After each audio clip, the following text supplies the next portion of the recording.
NEET परीक्षार फल खराब, बाड़ी थेके निखोज मेधावी छात्र। चोखेर जले दिन काटছে मायेर। डाक्तार हওয়ার স্বপ্নই রয়ে গেল। পোলবার উচাই গ্রামের বাসিন্দা সুজয় ও দীপালি বাগের একমাত্র ছেলে সৌদেব এবার নিট পরীক্ষা দিয়েছিল। হুগলি কলেজিয়েট স্কুল থেকে উচ্চ মাধ্যমিক পাশ করে সৌদেব তার আগে পাওনান হাই স্কুল থেকে মাধ্যমিক। স্কুলে প্রথম থেকেই ফার্স্ট হতো সে। মাকে বলতো ডাক্তার হতে চায়, সেই মতো পড়াশোনাও শুরু করে। চুচড়া গৃহ শিক্ষকদের কাছে অঙ্ক, ফিজিক্স, কেমিস্ট্রি পড়ার পাশাপাশি কলকাতার বিভিন্ন ইনস্টিটিউটেও অনলাইন কোচিং নিতে থাকে। মক টেস্টগুলোতেও খুব ভালো নম্বর পায়। 720-তে 670 নম্বর পায় শেষ মক টেস্টে। নিট পরীক্ষা দিয়েও মাকে ফোন করে জানায় ভালো হয়েছে পরীক্ষা, সে পাশ করবেই, সে ডাক্তার হবেই। গত 4 জুন নিটের ফল বেরোয়, সেদিন থেকে নিখোঁজ সৌদেব। দীপালি দেবী জানান, সন্ধ্যায় লুচি তরকারি খাবে বলল ছেলে। দোতলায় ছিল নিজের ঘরে। 8টা নাগাদ একটা শব্দ হলো। আমি আর ওর বাবা গিয়ে দেখি ঘরে নেই। তারপর খোঁজাখুঁজি শুরু হলো। গ্রামের লোকজন, প্রতিবেশীরা সবাই মিলে খুঁজতে শুরু করে। কোনো সন্ধান মেলে না। গত 2 বছর ধরে খুব খেটেছে, বই মুখে দিয়ে পড়ে থাকতো। আমরা কোনো চাপ দিতাম না, পরিশ্রম করেছিল, ওর বিশ্বাস ছিল নিট ক্র্যাক করবেই। কিন্তু কি যে হলো। পোলবা থানার নিখোঁজ ডায়েরির পর পুলিশও খোঁজ শুরু করে। বিভিন্ন রেল স্টেশন থেকে হাসপাতাল, কোনো সূত্র পাওয়া যায়নি এখনো। ছেলের চিন্তায় ঘুম নেই মায়ের, কেঁদে কেঁদে দিন কাটছে। সৌদীপের বাবা অবসরপ্রাপ্ত শিক্ষক সুজয় বাগ বলেন, ছেলে যেখানেই থাকুক সুস্থ অবস্থায় বাড়ি ফিরুক। দুশ্চিন্তায় রয়েছে বাড়ির সবাই। আরও বিস্তারিত জানতে চোখ রাখুন আমার বাংলার পর্দায়। আপনার ছেলে বাড়ি থেকে গেল আর কি হয়েছিল? মানে সেদিনকে উনি নর্মালি যেমন বিকেলের দিকে একটুখানি সাইকেলিং করে, দুপুরবেলা এখানে ফোন নিয়ে একটু ঘাটাঘাটি করছিল। তারপরে 4:30-5টা বাজলো। বললাম বাবু বাইরে বেরোবে না? বললো হ্যাঁ যাবো, এবার যাবো বলে 5টার সময় বেরোলো সাইকেল নিয়ে। এবার 6:30 তখন ঠিক 6:20-25 এরকম নাগাদ চলে এলো। একটু হালকা ঝড় উঠলো, এসে বাড়ি চলে এসে সমস্ত কিছু গুছিয়ে বললো মা খাবার করবে? বললো হ্যাঁ। বললো লুচি তরকারি খাবো। ব্যাস লুচি তরকারি করলাম। বললো হলে মা ডাকবে। এবং 8:15-20 মধ্যে আমি ছেলেকে ডাকলাম। ছেলে এলো, এসে খাবার নিয়ে ওর বাবাকে দিল, নিজে খেলো। নিজে খেয়ে খাবারটা নিয়ে পুড়ে চলে গেছিল। দিয়ে খেয়ে এসে খাবার নামিয়ে রেখে জলের বোতল নিয়ে চলে গেল। ব্যাস এইটুকুই। তারপর আর আমরা কিছু জানি না। এমন সময় একটা আওয়াজ পেলাম, কিরকম একটা ধরাম করে পড়ে যাওয়ার মতো একটা আওয়াজ পেলাম। ওর বাপি আর আমি দুজনে ছুটেই, আমরা ভাবছি ছেলে খাটের ধারে বসে আছে, হয়তো আনমোনা হয়ে হয়তো পড়ে গেছে। এটাই আমরা ভেবে দুজনে ছুটে আমরা প্রথমেই কিন্তু ছেলের ঘরে গেছি। গিয়ে দেখছি ছেলে নেই, ফ্যান চলছে আর খাটে ফোনটা তখনও জ্বলছে, আলো জ্বলছে ফোনে। আমি লক্ষ্য করেছি। আর ওর বাপি ছুটে আর কি দেখছে যে টপকে পড়ে গেছে কিনা। এবার টপকে পড়ে গেছে বলে আওয়াজ পাচ্ছে না কিছু, বাবু পড়ে গেলি এরকম বলছে। আমিও দেখছি, ওর বাপিও দেখছি, কিন্তু আমরা ছেলেকে সেই মুহূর্তে থেকে আর দেখতে পাচ্ছি না। ব্যাস দেখতে পাচ্ছি না, তো আর ছেলেকে একদম দেখতে পেলাম না। ওকে মানে নিটের নিটের প্রিপারেশন নিয়েছে এবং এবারে একদম পুরো কনফিডেন্স ও একবারে পাবে। পরীক্ষা দিয়েই প্রথমেই আমাকে ফোন করেছে। বেরিয়ে আমি বলেছিলাম যে বাবা ফোন করবে, কিরম পরীক্ষা হয়েছে একটু জানবো। বেরিয়ে হয়তো কিছু খেয়েছে কি জানি না, বেরিয়েই আমাকে 5:15-20 নাগাদ আমাকে ফোন করে। আমি তখন বলছি বাবা পরীক্ষা কেমন হয়েছে? বলছে মা পরীক্ষা খুব ভালো হয়েছে, তবে 1-2 ওই কেমিস্ট্রিতে না কিসে 1-2 একটু গন্ডগোল হয়েছে। ঠিক আছে। ব্যাস কি খাবে রাত্রে?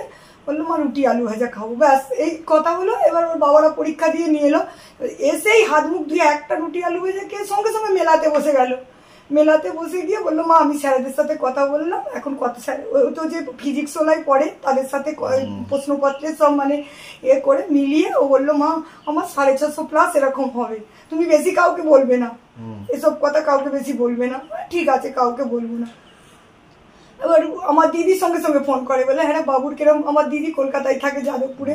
আমার দিদি বলছে হ্যাঁ বাবু পরীক্ষা দিল, কিরকম পরীক্ষা হলো? বলছে মাসিমণি আমি কালকে তোমাকে সকালবেলায় জানাবো। আর কিছু এখনো সবটা কমপ্লিট হয়নি আমার। তারপরে এবার আমার দিদি 6:30 ফোন করা, দিদির অপেক্ষা করেনি, ওই সঙ্গে সঙ্গে দিদিকে ফোন করে যে মাসিমণি আমার ওই 600+, 650+ আমার হবে। 640 এরকম 650+ হবে। মক টেস্ট গুলো কিরকম করতে? মক টেস্টে সবসময় 70, 75, 670, 75, কখনো আবার 55, এরকম মানে ওই যে হয় নাম্বার, কিন্তু সবসময় 650-র উপরে রাখতো। রেজাল্টে কি দেখা গেল? কিন্তু আমরা এখন রেজাল্টে যেটা, আমরা তো প্রথমে জানিই না যে নিটের রেজাল্ট বেরিয়েছে, এবং যখন রেজাল্ট সবাই মিলে বার করলো তখন দেখছি 103 বলছে, এবং ওর বন্ধু, এবং যে ওরা দুজনে মিলে কনসাল্ট করে সবসময় দুজনে পড়াশোনা করতো, ও কিন্তু পেয়েছে এবারে নিটে, হ্যাঁ র্যাঙ্ক করেছে। আচ্ছা। এবং ওর সঙ্গে লাস্ট কথাও হয়েছে যে তুই রেজাল্ট দেখেছিস? ও বললো হ্যাঁ আমি রেজাল্ট দেখেছি, আর বলছে আমি এখনো রেজাল্ট, ওকে আমার ছেলে ওকে আমি এখনো আমারটা পাচ্ছি না, সার্ভাইভার না কি এখন করছে না, ওই কি যে মোবাইল সাবডাউন কি ওইটা, হ্যাঁ। কিন্তু ছেলে আমাদের সাথে কিছু একটু যে রেজাল্ট বেরিয়ে, ওই যে ডাক্তার হতে চেয়েছিল, আপনাদের কি কোনো প্রেসার ছিল না? কোনো রকম আমরা সাধারণ মধ্যবিত্ত ঘরের মানুষ, আমাদের এত উচ্চ আকাঙ্ক্ষা নেই। ছেলে পড়াশোনা করছে, যে হোক যেটা হোক একটা লাইনে করতে পারলে ভালো, না হলে বাবার জমি জায়গা আছে, এইটুকুই আমাদের মানে। কিন্তু ছেলে অঙ্কতে ভালো ছিল, বাবার ইচ্ছে ছিল যে বরাবরই ভালো, হ্যাঁ ছোটবেলা থেকেই ও ভালো পড়াশোনা, এবং অঙ্কটা আমরা বলেছিলাম অঙ্ক নিয়ে কিছু পড় না, ও বললো না আমার বায়োলজিটা, স্যারদের সাথে কথা হয়েছে, আমার বায়োলজিটা নিয়ে আমি নিটের দিকে যাবো। হ্যাঁ আমার নিটের দেবার টাইম এবার তো আমার এখন অনেক হাতে টাইম, আমার হাতে এখন প্রচুর টাইম, এখনো আমার 10টা বছর সময় দাও, আমি ঠিক নিজেকে একটা জায়গায় নিয়ে যাবো, এইটুকুই। এটার জন্য কি মনে হচ্ছে যে রেজাল্ট খারাপের জন্য কি এটা হলো? আমার পুরোপুরি এটা রেজাল্ট খারাপের জন্য, কারণ ছেলে আমার সেরকম নয়, কোনো যদি মেয়েদের সাথে অ্যাফেয়ার থাকতো আমি মা হয়ে অন্তত পক্ষে বুঝতে পারতাম, কিন্তু আমি কোনোদিন সেরকম কিছু খারাপ, আমার যেদিন কেউ মিসিং হলো সেদিনই রেজাল্ট বেরিয়েছে, তো সেদিন মানে 7টা থেকে যে বন্ধু দিয়েছে, আমরা তো স্যার জানি না, যে বন্ধু দিয়েছে সেও কিন্তু জানতো না, 7টা থেকে 7:30, 8টার মধ্যে রেজাল্ট আউট হয়েছে। কি নাম আপনার? আমার হচ্ছে দীপালি বাগ। ও যেন সুস্থ শরীরে অতি শীঘ্র বাড়ি ফিরে আসবে, কেন বেশি আমরা চাইনি। বাড়ির সঙ্গে সকল আত্মীয় স্বজন সবাই মানে মর্মাহত, মানে না খাওয়া, অসুস্থ প্রায় সমস্ত পাড়ার প্রতিবেশীও প্রায় আত্মীয় স্বজন যা আছে, মা ঠাকুমা সব আছে, দিদা আছে, দিদি মাসিমা সবাই মানে সকলে। তা আমরা চাইছি যেখানে থাকুন যেন অতি শীঘ্র বাড়ি ফিরে আসে সুস্থ শরীরে, এটাই আমাদের একমাত্র কাম্য। সে যে কোনোভাবে হোক, যেভাবেই হোক আপনাদের সহায়তা দিতে আপনারা পারিতে পারেন, আমরা কৃতজ্ঞ থাকবো। কি নাম আপনার? আমার নাম সুজয় কুমার বাগ। কিছুক্ষণের মধ্যে আপনার ভাই মিসিং হয়ে গেল, এটা কেন হলো, কিভাবে হলো? এটা বলতে আমাদের যেটা একটা ধারণা করা হচ্ছে, যেহেতু ও ধরুন একটা মেধাবী স্টুডেন্ট ছিল এবং প্রথম থেকেই ক্লাসে ফার্স্ট হতো, তো সেই জন্য আমাদেরও একটা আশা ছিল, হ্যাঁ, কিন্তু আমাদের কোনো প্রেশার ছিল না। ওকে আমরা স্বাধীনভাবে ওই যেরকমভাবে পড়াশোনা করতো, কিন্তু তারপরে যখন নিটের রেজাল্ট বেরোলো, যখন ওই নাম্বারটা দেখলাম অত কম পেয়েছে, কিন্তু ওর যেগুলো মক টেস্ট দিত নিটের পরীক্ষার আগে, সেই মক টেস্টে প্রায় 650-র উপরে এরকম নাম্বার পেয়েছে। কিন্তু তারপরে যখন নিটের ফাইনাল রেজাল্ট বেরোচ্ছে তখন দেখছি সেখানে 103 পাচ্ছে। আমরা যতই বাড়ির ছেলে হলেও আমরা আশা করছি না যে এত খারাপ রেজাল্টও করতে পারে। তো আর এমনি পরবর্তীকালে আমরা তো দেখছি কোর্ট কেস বা বিভিন্ন ফেসবুকেতেও যে নিট নিয়ে কিরকম দুর্নীতি হয়েছে, কত এরকমই ছেলেরা কত রকমের খারাপ ডিসিশন নিয়েছেন, ওদের প্রাণঘাতীও ঘটেছে অনেক ক্ষেত্রে, সব খবরে দেখতে পাচ্ছি। তো সেই জন্য নিটের রেজাল্টটা সম্পর্কে আমাদের একটু সন্দেহ তো রয়েছে, যদিও আমরা সঠিক জানি না বিষয়টা। এখন ওই রেজাল্টের খারাপের জন্যই হয়তো সে আমাদের কাছে কিভাবে ফেস করবে যে এরকম এত খারাপ রেজাল্ট করলাম, সেই জন্যই হয়তো বাড়ি থেকে চলে গেছে, এটা আমাদের একটা অনুমান করছি আর কি। পুলিশকে অভিযোগ করেছে? হ্যাঁ, পুলিশকে আমরা অভিযোগ করেছি, থানাকে আমরা জানিয়েছি। প্রায় 4 তারিখে ঘটনা ঘটে যাওয়ার কিছুক্ষণের পরেই, 1-1.5 ঘন্টার পরেই আমরা সেখানে জানিয়েছি সব পুলিশকে, কিন্তু তারপর থেকে এখনো পর্যন্ত কোনো সামান্যতম মানে ক্লু খুঁজে পাচ্ছি না যে ওই বাড়ি থেকে বেরিয়েছে গেল কোন দিকে। ধরুন এই মেন রোডগুলো সিসিটিভি আছে, বা বাড়ি থেকে বেরিয়ে যে হ্যাঁ সেই আলীনগরের দিকে গেছে, কিংবা এদিকে মগরার দিকে গেছে, কি ব্যান্ডেলে গেছে, মানে ওইটুকু এখনো পর্যন্ত তথ্য কিছু নিয়ে গেছে বাড়ি থেকে না। বাড়ি থেকে যখন বেরোয় কিছুই যায়নি, খালি পায়ে ছিল, মানে টাকা পয়সাও নেয়নি, মোবাইল তো খাটের উপরেই রেখে দিয়ে চলে গিয়েছিল।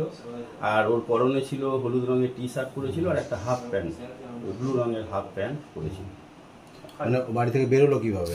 বাড়ি থেকে বেরোলো বলতে উপরের ঘরেও থাকে, এখন উপরের ঘরে থাকার উপরে যে খোলা বারান্দা আছে ওই খোলা বারান্দা দিয়ে ওইখান দিয়েই নেমেছে, কারণ সিঁড়ি দিয়ে নামলে তো আমাদের বাড়ির লোক সব দেখতে পেতো সামনে, তো ওইখান দিয়েই নেমে ওই পাঁচিল ডিঙিয়ে ওই দিক দিয়েই বেরিয়ে গেছে। আপনারা কি বিভিন্ন জায়গায় খোঁজ খবর করেছেন? হ্যাঁ, আমরা আমাদের আত্মীয় স্বজন, বন্ধু বান্ধব, পাড়া প্রতিবেশী বা আমাদের আশেপাশে যত গ্রামের মানে ধরুন যে জঙ্গল জায়গাগুলো আছে, পুকুর ঘাট পুকুরগুলো আছে, সব কিছু বাঁশতলা, হ্যাঁ স্টেশনগুলোকে আমরা ঘুরেছি, আমরা বিভিন্ন স্টেশনগুলোতেও সব টিম করে এরকম করে সব ঘুরেছি। কোনো ক্লু মিলছে না, কোনো রকম কোনো ক্লু কিছু আমরা আজ পর্যন্ত পাইনি। ধরুন 4 তারিখ থেকে আজকে 12 তারিখ হয়ে গেল। আগে কি কখনো না বলে কোথাও বেরিয়েছিল? না, না, বাড়ি থেকে কখনো বাড়ির বাইরে যাই কখনো না বলে যাই। বন্ধু বান্ধব যারা তাদের সঙ্গে কোনো কথা? বন্ধু বান্ধবদের সঙ্গে 2-1 সঙ্গে কথা বলেছিলাম ওই ফোনে, ওই রেজাল্টের ব্যাপারেই। ওরা বলছে আমাদেরকে লাস্ট কথা হয়েছে যে তুই রেজাল্ট দেখলি কি না, হ্যাঁ সেই মেসেজ করেছে। এ বললো না আমি এখনো রেজাল্ট দেখতে পাইনি, সাইবার একটু ডাউন আছে বলে।